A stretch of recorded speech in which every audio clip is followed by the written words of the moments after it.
In this section, we will look at in detail and understand states and how to customize states of a work item. So this continues from my previous video where we created a custom work item type and created custom fields for the work item.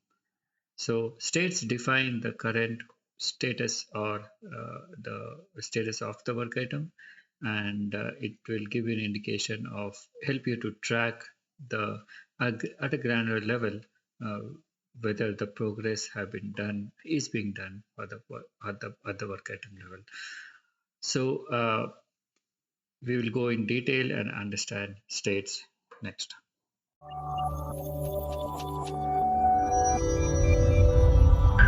Hi guys, welcome back. My name is Chaitanya and you can call me Chai. I have more than a decade and a half of experience with software development as a developer, tech lead, architect, and various other roles around designing and delivering software products. Let's get started with states. So in the previous videos, we have a custom process and we have created a custom work item type called quality assurance. And we also understood how to create a custom fields. In this case, we created a release version and affected module, two custom fields to track the work item attributes in detail. So every work item also has a status, which is a state of the work item. By default, you have new, active, and closed.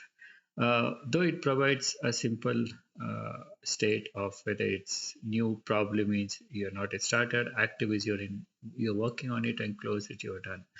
But you will need uh, you will need a more granular approach in a project to ensure it is tracked at various states. For example, in a quality assurance, you may have dependency on another team, or you're blocked because of, let's say, lack of data, or you are blocked because of environment issues, right? So it would make sense to have various states to be defined on these scenarios, which will help you to track how much time your team is blocked because of something, how much time your team is working on an issue on a quality assurance, but they're waiting for data to be received. So various or to a release to be made. So various states will help you to give those metrics to know where your team is doing good, is not doing good, and accordingly optimize your processes and your steps. So let's look at how do we go ahead and modify the states. And let's say I want to have a state which is new, in progress, blocked, and waiting for data, and then finally closed. So going back to project settings, I'll go into my Agile my process and get into quality assurance. So here we have the layout, and we going into the states tab, you will see the default three states, new, active, and closed. So they're grouped under proposed, in progress, and completed. We will not be able to customize the grouping. So example, proposed, in progress, completed cannot change, but you can have multiple states in each of the group. So when you go ahead and say new state, first thing is you will have to provide the name. Example, I would say in progress,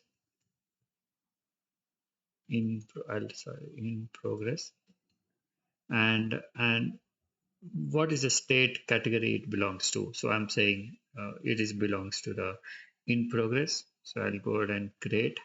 So you see the in progress. Now I will go ahead and delete active as it might be. It will be a duplicate. So remove. So similarly, I will create one more called in planning, which means that I'm still planning the overall assurance or the details before I can get into the state testing.